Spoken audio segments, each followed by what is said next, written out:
Thank you for coming to the 18th, 17th session of Salon. For those of you who are new to our organization, we are a social platform that encourages young people in Hong Kong to share ideas, passion, and stories through talks and performances.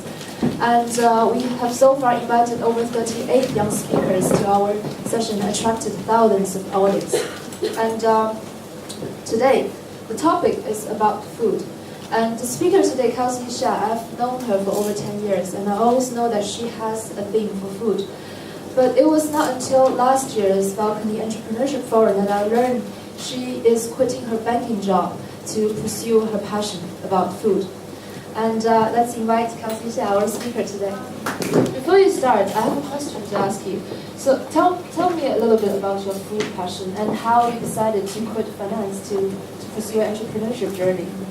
I think quitting finance sounds like a big deal, but for me it's just really an action of following my heart. As for food, I think working in Hong Kong as a finance professional, you always get very busy, and there are not a lot of time. You can really take the time to develop a hobby.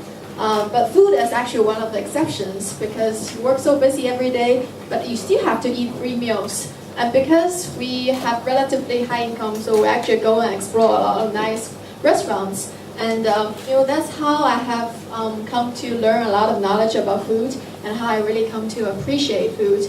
And because sometimes I don't have a lot of healthy options, so I thought that maybe I could just do something.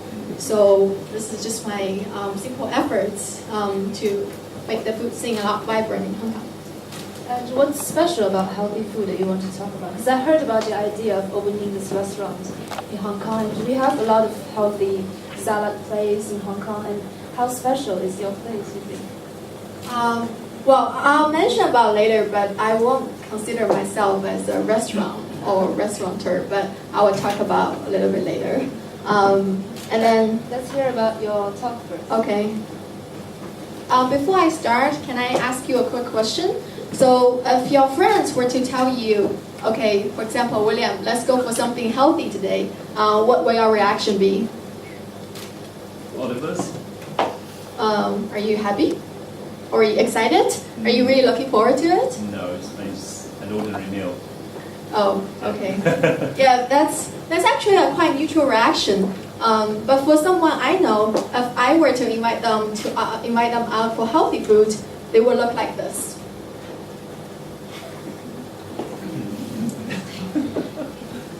So there will be really, for example, this gentleman sitting here. So he will say, do we really want to eat something healthy, or do we just want to go out for a steak? So that's the problem with healthy food. Because these days, when we talk about healthy food, it's usually associated with words like organic, nutritious, low carb or low fat. And then recently there has been a very popular term called detox, and I know a lot of friends have gone out for a juice detox or juice cleansing or something. But the problem for me is really like none of these words doesn't really associate with the notion of delicious or satisfying or fulfilling or even hearty. And then, when I think about this, I think there's just something wrong about it. Because if you think about the notion of healthy, you can't just look at physical health. From a holistic healthy perspective, you should be happy. So if something doesn't make you happy, I don't think this can be considered as a healthy food. So here comes the thesis of my talk today. Healthy food is something that ought to make you happy. And then what's so special about food that makes you happy, in my opinion, is flavor. And I think this picture actually demonstrates vividly about flavor.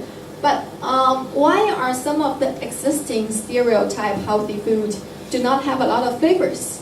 Okay, let's look at an example. For example, this gentleman, Mark, he has once mentioned to me that he wants to lose some weight. And what he has perceived before is that he tried to identify what is the nutritional requirements, and he figured out a diet called slow carb, which actually recommended him to eat chicken breast and broccoli. So he has found chicken breast and broccoli as ingredients to make his healthy dish, and then he come up with a recipe of steaming some broccoli and just boiling a chicken breast. So Mark, can you tell me what is the flavor of your broccoli and chicken breast? At the beginning, the flavor of that is there's purely no flavor at all. I feel like I'm just eating something in it. But after like a week of doing that, starting to taste the essence of chicken and the essence of the the vegetable.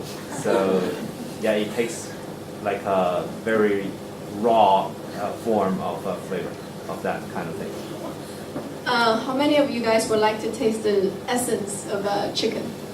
Raise your hands. Well, yeah, I think that's the problem with this logic chain of finding out what is the healthy food. Because flavor, rather as the input of this, thinking process, it is the output. And when you think about output, it's actually a lot harder to control than the input. And also, when you try to think about healthy food, you don't really consider your lifestyle, meaning that you don't really consider what time do you get up and what time do you sleep, and what kind of food that I can eat when I eat out with my friends.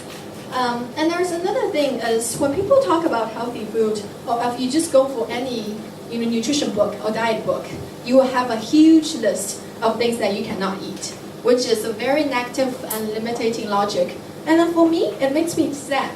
So today, just trying to find out in search of really healthy foods, I think I wanted to start with flavor and using flavor as an input of this thinking production process rather an output. So let's talk about flavor today.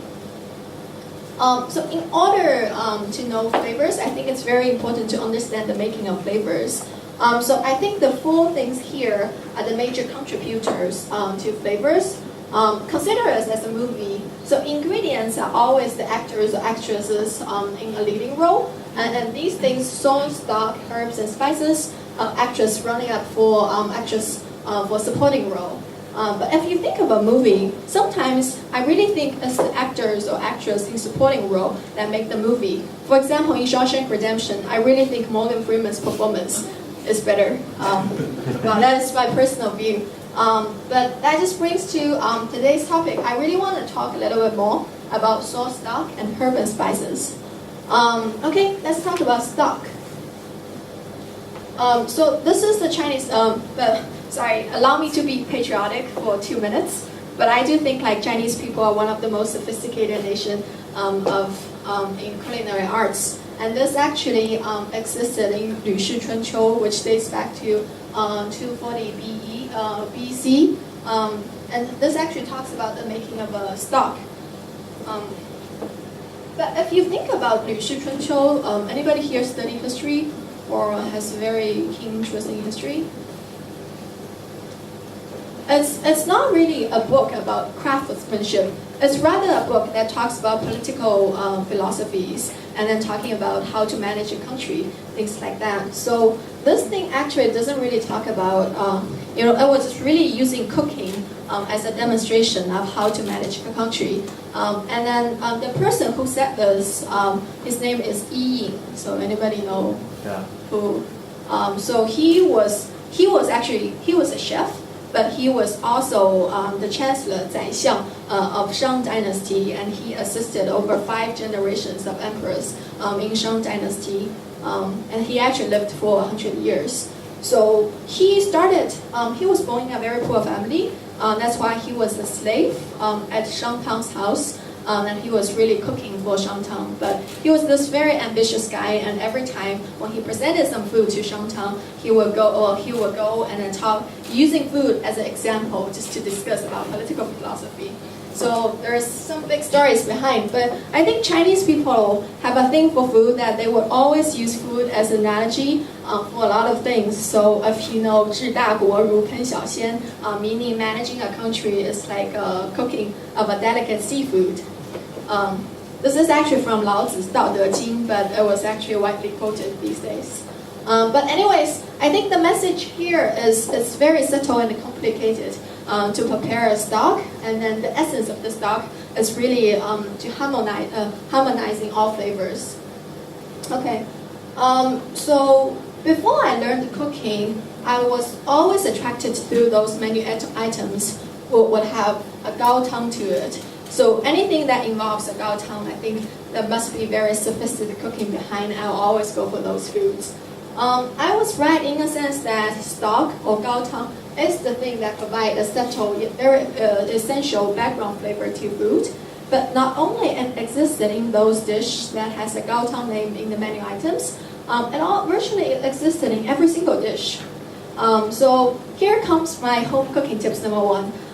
Anyone who cook at home? Anyone who cook with water? Who would add water to your food? Okay, so next time you cook, don't use water. Just replace all the water elements with stock. You can buy something in the supermarket like this, and this thing is going to make your cooking a lot flavorful. If you look at the right, this demonstrates how you make a classical French chicken stock. To prepare a stock, it's really the labor of love. First of all, it's very time consuming. So if you cook a chicken stock, it's somewhere around 2 to 3 hours. And if you cook a beef stock, it has to be over 10 hours. And sometimes, if the cutting is not right, you have to cook it overnight. And the next day, you want to add some new beef bones to it in order to enrich the flavor of it. So it's actually not very easy to cook. It's time consuming, it's energy consuming, and it's not something like, once you put the thing on the gas stove and you can just walk away and do whatever you want to do. You actually have to constantly monitor the process. You want to make sure that the fire is always simmering, 文火慢炖 in Chinese, so you can't really boil it, because boil will destroy the stock. And also you need to constantly skimming off the impurities. So if you remember from some soup, you'll get this very oily surface floating on the surface, and it's usually not very pleasant to look at. So if you want to cook like a stock, something like pure as this, you really want to make sure that you stand there and monitor the process and constantly skimming off the milk. And there's no fast or shortcut way to do it. You just have to do manually. That's why people always say your mother will cook the best soup, because your mother will have the patience to stand there and really do those vigorous work. Because it is so cumbersome and troublesome to cook a stock, there's a trend that all those stock to be industrialized mass production. So you have something like this. So anybody cook with this? So for those who don't cook, when you go to a cha餐厅, where you go for like a soup of the day, it's actually, most of the soup in cha餐厅are made out of this. And also, I think you must have heard of Campbell, right? The canned soup. Campbell and then Swinson, they actually belong to the same company. So you can take Campbell with some kind of soup made out of a Swinson stock. But this is not, for this chicken stock, do you think it made out of the same process as the one on the left hand side? Not really, right? I actually had a friend who went on a due diligence trip to a Chinese factory that make chicken stock. And after he was back, he told me that, Elsie, there's absolutely no chicken in that factory.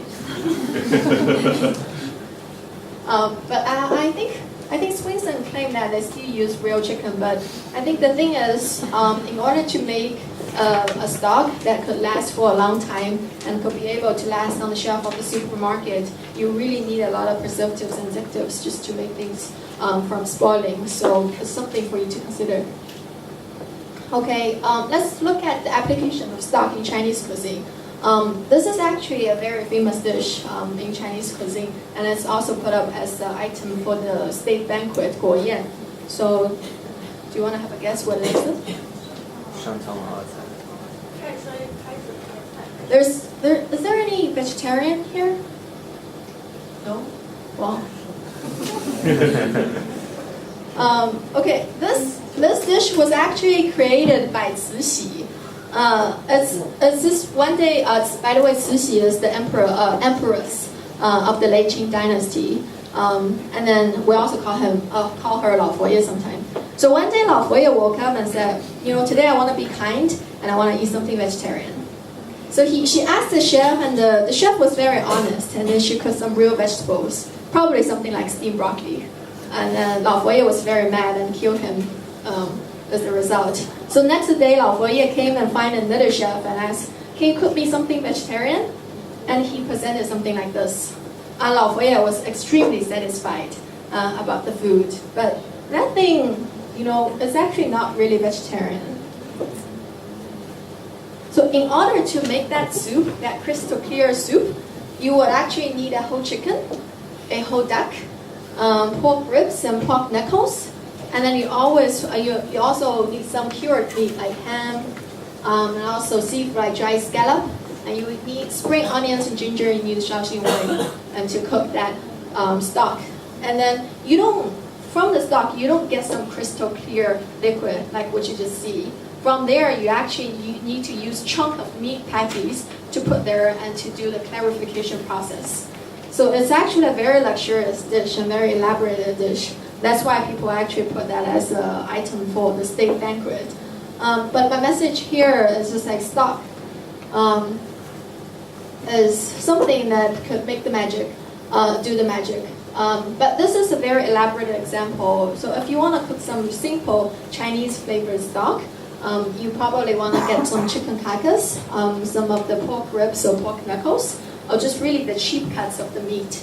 And then you just boil them and simmer them, and that could make a good stock that Chinese people would like. And let's put things in perspective and look at how French people make their stock. I think French people created stock really to satisfy their crave for meat. So stock is usually extract of flavors and gelatins from meat to liquid. And then I will talk about sauce a bit later, but stock was really first created to be further reduced to sauce making. And the French people are very sophisticated about food, and they always wanted to balance the flavors. So they would add some aromatic vegetables like onion, carrots, celery leeks, known as mirepoix in French, and some herbs to balance out the flavors and add some aroma. And again, it's a very cumbersome process, and you need to constantly remove the impurities, and it's really essential to get a clear stock out of it. Okay. Then let's look at the stock, the application of stock in Japanese cuisine. Unlike French cuisine and Chinese cuisine, Japanese stock are not really made out of meat. It actually try to extract the essence of those 4 ingredients. And because you don't need meat, you actually don't need to cook it for a very long time. Instead, you really want to soak them for a long time in order to get the flavor out of it. So here comes my cooking tip number 2. So if you don't want to use sweets and chicken stock, but you also wanted to have some good stock to flavor up your dish at home, and then you don't need to have a lot of time, just take some of the shiitake mushrooms and just soak them 浸在水里, and then for about 1 hour or sometimes 30 minutes will be enough. And then you just don't throw away the liquid. Use the liquid as the stock, and that will help you to flavor up some of the dish. And in your case of steamed broccoli, you can actually steam that with that liquid. It will be much better. The 4 ingredients are shiitake mushroom, katsuobushi shavings, soybean, and kunbu is also seaweed in English. So one thing they share in common is that they are all contributors of this flavor called xian or umami. It's actually the Japanese pronunciation, but the English people, they just use umami as the name of the flavor in English. So it was first discovered in 1908 by a Japanese professor called Kikune Ikeda. The Chinese name is Shi Tianju Zuo. And then he discovered that there are some chemicals contained in seaweed that contribute this really savory but not really savory flavor. And then he actually named that taste called umami, which actually adds to the flavor family of sweet, bitter, sour, and salty, and this is a new flavor. Do you guys know what is the chemical containing that seaweed that he has found? It's something called MSG. Yes, and it is the MSG that you guys know. So anybody study chemistry here?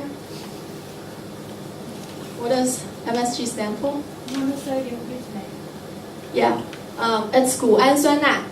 in Chinese. So they first discovered in seaweed in Kunpu, and a few years later it was discovered in the bonito shavings. Then it was in the 1960s, people also find that there's this umami chemical compounds in shiitake mushroom, and the company Ajinomoto Linmu, who first produced and sold commercialized MSG, they actually got most of the MSG from soybean and grain. So talking about, so would anyone like to add MSG in their cooking or in their food? Why? It's not healthy. Why is this not healthy? The media has spun it as unhealthy. Well, exactly the point. I think it was first in the 1970s in the US. There was something called the Chinese restaurant syndrome.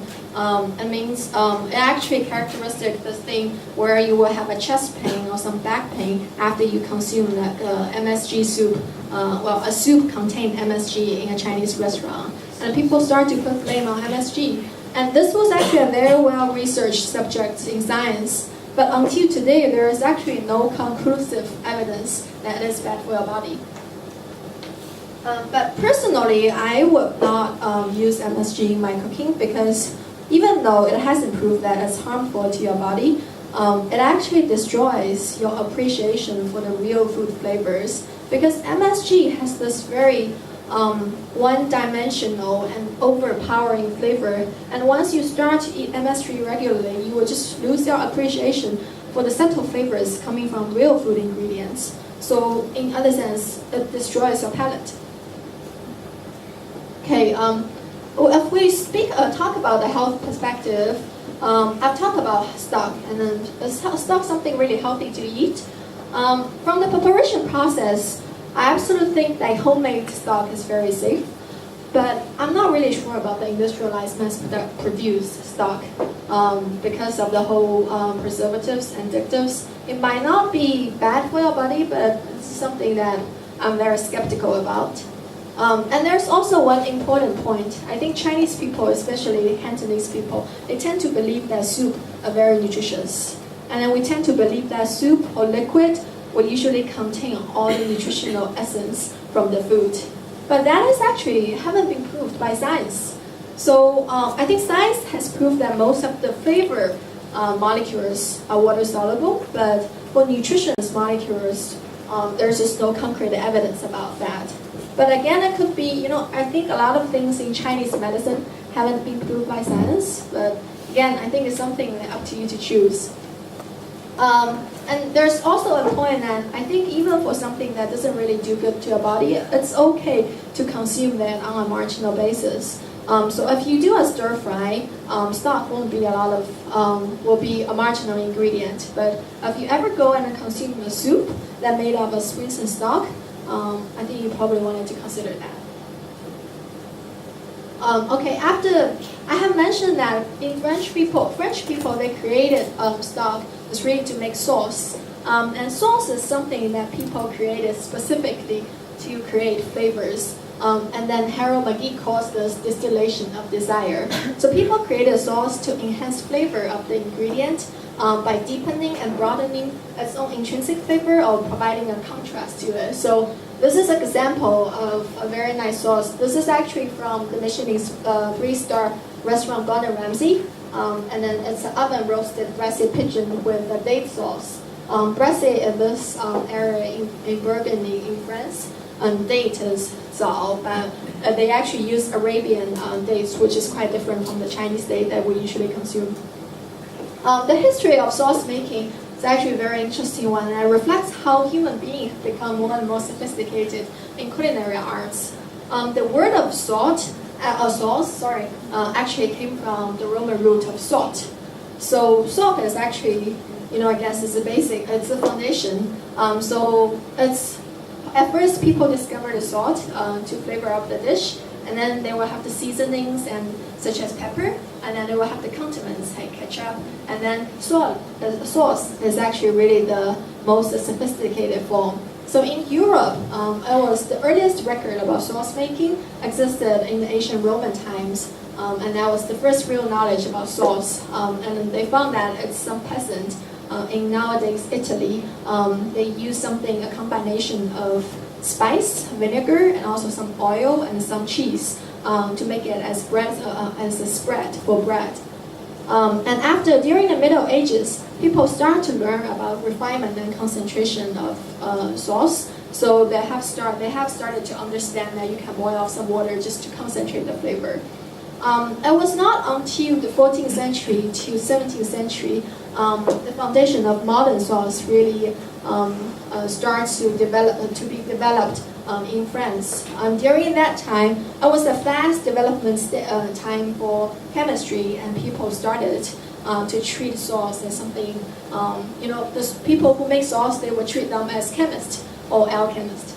And then they started to understand that it's really important for sauce to incorporate flavors from the whole dish, in the sense that if you were make a sauce to complement a steak, you will not want something that does not contain meat or does not contain some of the steak elements. And then you also want, if possible, try to incorporate all other side dishes, the flavor of them. So sauce, in a way, is not a standalone thing. You want something that harmonizing the whole dish. It's actually quite interesting because I think this is up to the belief of French people, but not so much to other nations in Europe. For example, Italy and England. And then French people, they really like to make fun of British people for their wonderful tasting food. Sometimes they would make jokes, say, British people, they have 60 religions, but they only have one sauce, which is melted butter. And then they can't believe that British people will consume a sauce which do not contain any elements of the dish. But British people will say, French people absolutely has no idea about expenses and costs, because the amount of meat required to make a sauce is actually a lot more than the sauce itself, and then it's actually very expensive. I think in order to understand this background, I think the foundation of French cuisine is actually coming from the monarchy, coming from the court. It's really the court chefs that has laid the foundation of French cuisine. But for British cuisine, it doesn't really coming from the court or the royal tradition. It actually coming from the rural British family, and then reflects their economic situation.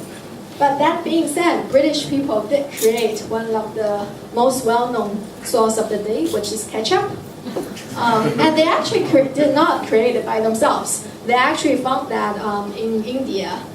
It's actually a puree of tomato, and they shipped them back to England, and then it started to be really popular. Another very popular sauce is called Worcestershire sauce. In Hong Kong, some people will call that so Lee and Parings. So it was another important creation of the British people. So as I've said, the root of French cuisine really coming from the monarchy or the court. But when the French Revolution took place, all those kings, they're beheaded, and those people who cooked for them have to go out and find a job. They have to find a way to feed themselves. That's why they went to Paris and started to open those fine dining restaurants, and that's how this culture of French cuisine started to proliferate. And then in the 20th century, as nouvelle in French actually means new, so there's the development of new cuisine, and sauce was developed to a much sophisticated stage. So let's look at the sauce, this dish. The sauce looks delicious, isn't it? Do you want to know how to make it? Yes. Thank you. Okay. So this dish actually is from restaurant Gordon Ramsay, and this is Gordon Ramsay. So for those of you who don't know him, he's British, but his culinary root really lies in French. He has worked in one of the Rue Bachon restaurants in Paris, and then he actually learned from Guy Savoy, who is a very famous French chef. And then he actually is some kind of TV character, so he makes a lot of TV shows. And if you ever want to learn cooking, or especially Western cuisine or French cuisine, I strongly recommend you to watch one of his TV shows. He's very solid in his techniques, and his shows are very entertaining to watch. So let's talk about how to make his date sauce. So in order to make the sauce, you will need a base sauce, which is the red wine sauce in this case.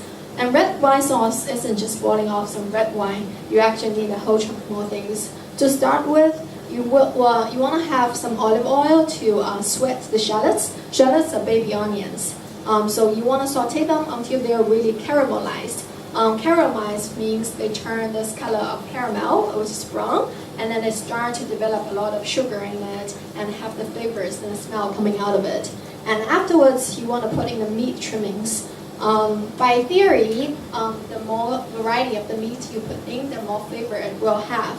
So in this case, Chef Gordon Ramsay, he put in beef, veal, which is the young beef, venison, 鹿肉, and poultry, which is meat of chicken and duck. And then he starts to brown it. Browning is this reaction if anybody ever cooks a steak. You put the pan to a very high heat, and then there's this brown color developing on the skin of the meat. That's actually the process called Maillard reaction, which I'll mention later, that creates flavor. And afterwards, you want to put the herb and spices with black peppercorn, thyme, bay leaf, and you want to put some sherry vinegar just to add some acidity to it. And because it is a red wine sauce, we will want to add a lot of red wine. So just to give you an idea, if you want to create about 200 ml of this red wine sauce, you will need 1 bottle of red wine. And then you want to reduce it, you want to boil it vigorously and reduce it until a syrupy glaze. It means it will achieve a texture of a syrup. If you remember from the previous picture, it really has a glow of a syrup. And afterwards, and that's not the end of it. Afterwards, you would need chicken and veal stock just to boil and add more meaty flavor to the sauce. And then again, just to boil it and reduce it to the texture you want. As the final step, you want to put sea salt and black pepper just to season it. So in that way, cooking a base sauce is as complicated as cooking a dish on itself. That's why usually in the French kitchen, you will have one person who's dedicated to the job of sauce making. Saucier, I think, is the name of that position. But again, that's only a base sauce. That's not the end of the preparation of a date sauce. So afterwards, you want to extract the flavor from dates. So that's relatively straightforward. You just boil the dates until they're really soft and pulpy, and then you want to blend them into a fine puree texture. And then afterwards, you use the red wine sauce to loosen up the puree and find the texture which is more diluted, more liquid, and then you want to put butter in. So if you ever eat a very a thick sauce, it's actually chances are you're eating some kind of butter or cheese or flour or some kind of thing that's very high in calorie. So it's something for those of you who want to lose weight, like Mark, to consider. Sorry, Mark. Okay. What I have showed you, demonstrated, is the making of a classical French sauce. But sauce has been developed to much more innovative form in modern cuisine. So, if anybody know who this guy is, Phyllis?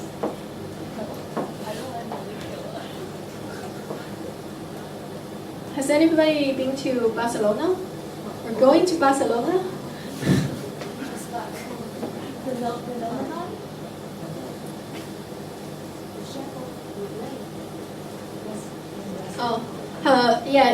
His restaurant, he once owned a restaurant called El Bulli, and it was the best restaurant in the world at his time, but he closed it in late 2011, and his name is Ferran Adria. He worked in his restaurant for 26 years, and he created over 1,800 recipes out of his work there. And then it's about 70 recipes per year. And then his restaurant only open half a year half a year. So for the rest of the time, he would develop recipes, just basically like science laboratory.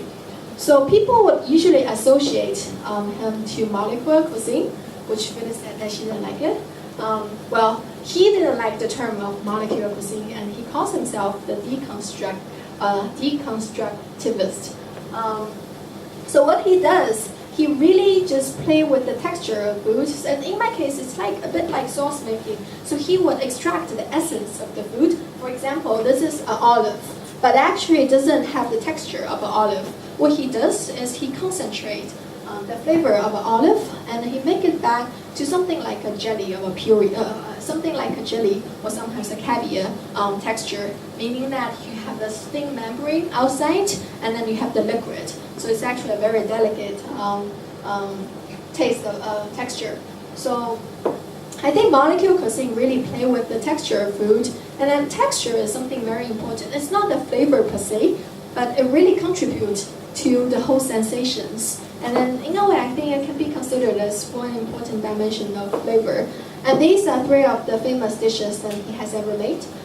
So just the three out of the 1800 something. Number one is called seeds. So what he does is he extracts the flavor of the seeds of a particular fruit or vegetables, and then he will inject that liquid, that essence back to the food, the specific food itself. So for example, if you talk about fennel, he will use the flavor of fennel seeds, and he will inject back the taste, the liquid of fennel seeds back into the fennel. So the fennel actually tastes like a fennel seeds.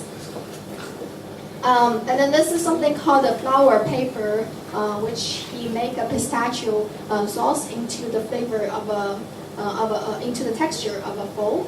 And this picture actually doesn't do justice to, because his foam is really as thin as the paper. That's why it has the name of flour paper. And this is called vegetable panache, which he really plays with the texture of different vegetables. And if you want to know which vegetable it is, all you can tell is from the color, but not the texture of it. Just now I talked about the sauce making in European cuisine. Now I wanted to look at the sauce in Chinese cuisine, because I think Chinese cuisine, or including Japanese cuisine, have a very different philosophy in sauce making. It's not something that meat-based usually. It's usually based on the whole ingredients, such as soy or grain.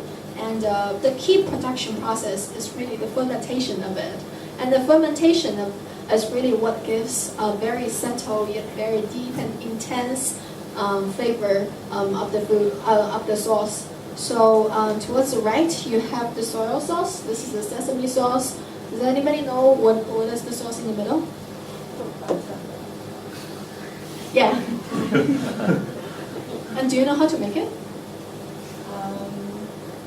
This is, by the way, this is called 豆瓣酱或郫县豆瓣酱, and this is the essence of Sichuanese cuisine. So, I think I know what's in there, but the whole process is pretty complicated. It includes a lot of manual rattling of the ingredients. yeah, it is actually very complicated to make. It usually started with you want to fermentating some kind of beans, 蚕豆 usually, and after several months of that fermentation process, you start to add chili, like 朝天椒 or 二荆条, which is the name of the chili, and then you start to combine, and then chili will react with the fermented beans, and then create a very rich flavor of it. And it is the foundation of most of the red-based Sichuanese dish. So if you ever want to try some Sichuanese flavor, you may want to add chilies, but this is what really gives the flavor of it. So there's a lot of, so for sauce, there are a lot of different applications. You can use it before you cook, so you use it at the preparation stage.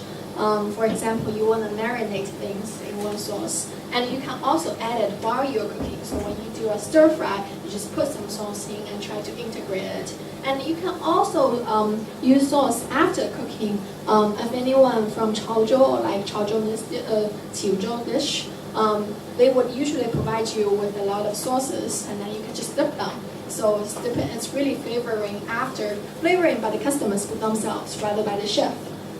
So here's my first mystery box challenge. The day So has anyone been to Haidilao? Yeah. Or Everywhere. Yep. so you must remember that there is a sauce station where they have different, basic ingredients of sauce, and you can combine your own sauce.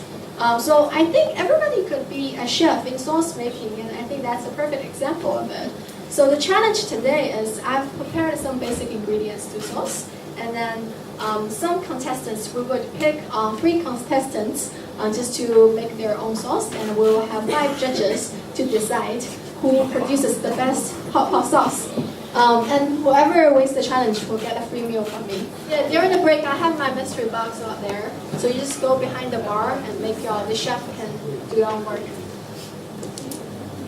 Okay? So let's talk about the health perspective of sauce. As I have demonstrated before, it's extremely complicated to make a sauce. And I think modern nutrition tends to have this view that the more you process the food, the less nutritious it tends to be. Because during the process of cooking, especially from high temperature cooking, you tend to alter the chemical structure of it. As a result, the intrinsic nutrition contained in the food will be lost. But again, for me, I don't fuss about the fact that the sauce is not that healthy actually, because I think sauce is something that really helped me to eat a lot more healthy foods. Again, chicken breast and broccoli. So if I have a delicious sauce, I can eat a lot of chicken, maybe not so much chicken breast, but I can eat a lot of broccoli. So it's something I think really helped me to consume. And again, sauce is usually concentrated flavor, so it's usually quite strong by a small quantity, so you can never consume a lot. So I don't think anybody can ever drink up a bottle of soy sauce. So that was my take, but again, you're free to take your own view. Okay, let's talk about the third thing is spice and herbs, and that is actually one of my favorite topics. I have a huge collection of spices and herbs at home, and I brought some of them today. So anybody here like curry? Can you identify for me what is the curry inside of this picture? What is curry? Where is curry? Everything together? Top left. The top, the yellow one on beside the white one. The white one? Yellow one on top. Left to the Left, right. Left top. Okay. The red. Are you sure? Sorry, that was a trick question. None of them curry, but all of them are curry at the same time. Why? Curry is not a specific spice. Curry is actually a mixture of spices. And then the British people, they actually took the word of curry from Tamil language, which is one of the dialects in India. And it came from this word carry, K-A-R-I. It actually means a mixture of spices and cooked or cooked without gravy. So curry is not a specific spice. But I think you guys all know there are a lot of different types of curries. So you have the Indian curry. Actually, in India, there are many types of curry. For example, chicken tikka masala. Those of you who went to UK, you must be very familiar with that dish. But that has now become a national dish of the British people, I think. So you also have the Japanese curry, and then you have the Chinese curry. And in Hong Kong, we have this very popular snack called curry fishball, gali yudan. So I always find like the history, how spices or curry traveled around the world is very interesting. So curry actually originated from Indian cooking, but it was the British people who introduced them to the West. And the Chinese people, originally they actually don't cook with curry.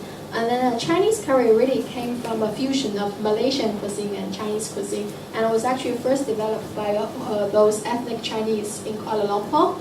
And then Chinese curry tends to have a different texture, which is more liquid, so a lot of soup texture. But in India, curry tend to be this like puree, very heavy textured. And you also have the Thai curry, which actually Thai people, they put a lot of herbs. So Thai curry is actually usually very pleasant and very aromatic. And then Japanese people also have their curry, and Japanese curry is one of my favorite. But guess who brought curry to Japan?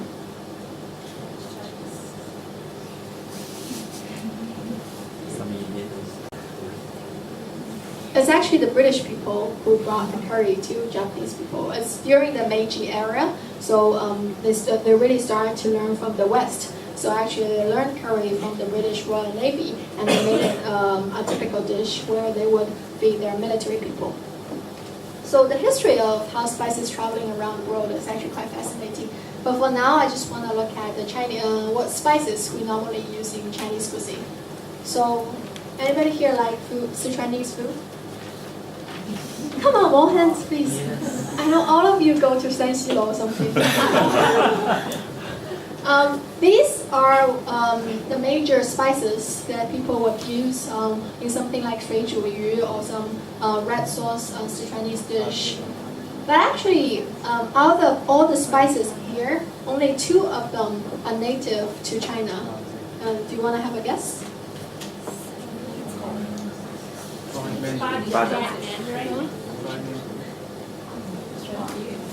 No. So Sichuan peppercorn is one. Oh, okay. Bajia. Yeah, and the second one is bajia, which is star anise. And European people did not know the existence of star anise until the 1700s. In China, we usually cook that with the meat because star anise really help to contribute a more meaty flavor.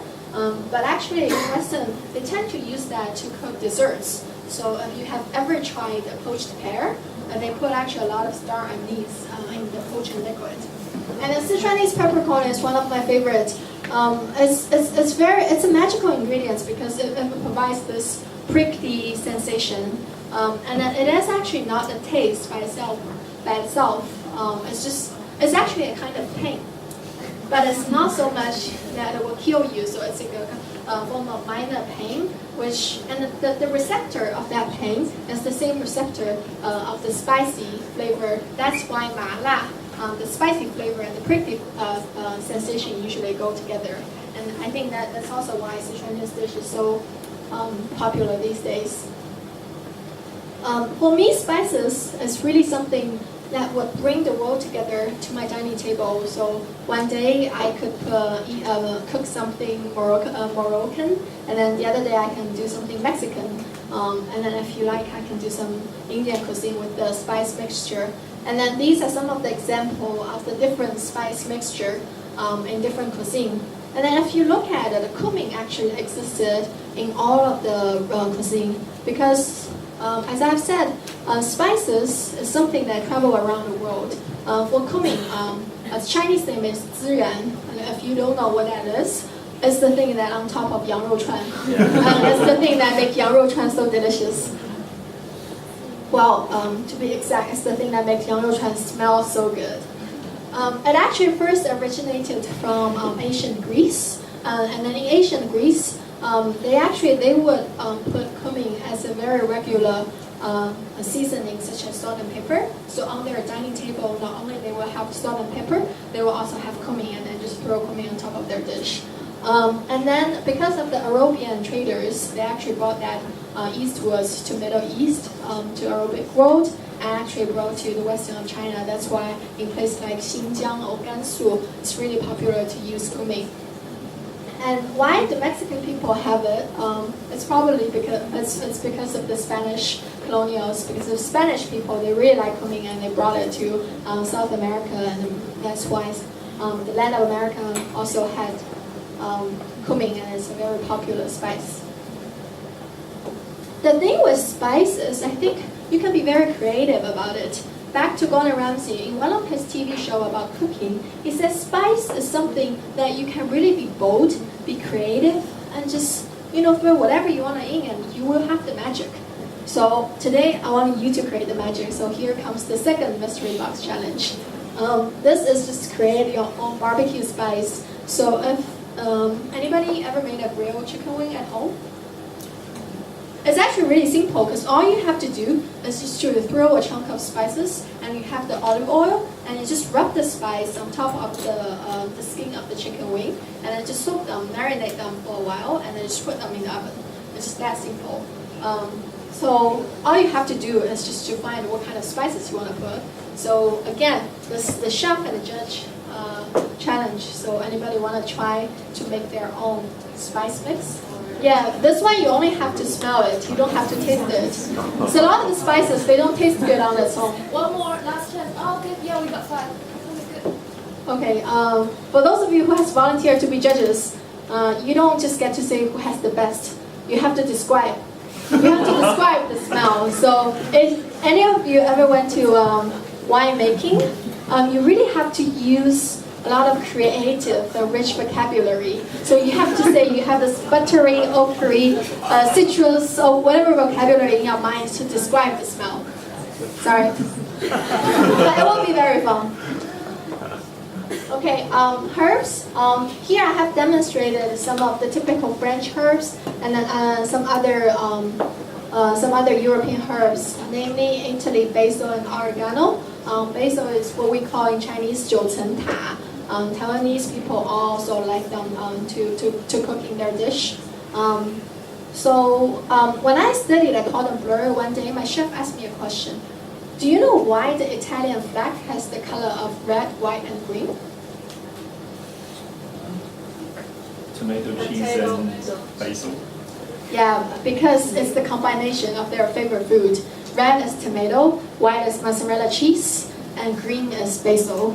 So actually they use a lot of basil in their cuisine. And then the combination of that is magic. So if anybody who haven't tried that, I suggest you to try that at home. It's actually very easy to make. You just get the ingredients, and then you just cut them to about the similar size, and you just put them all in your mouth, and you'll get the magic.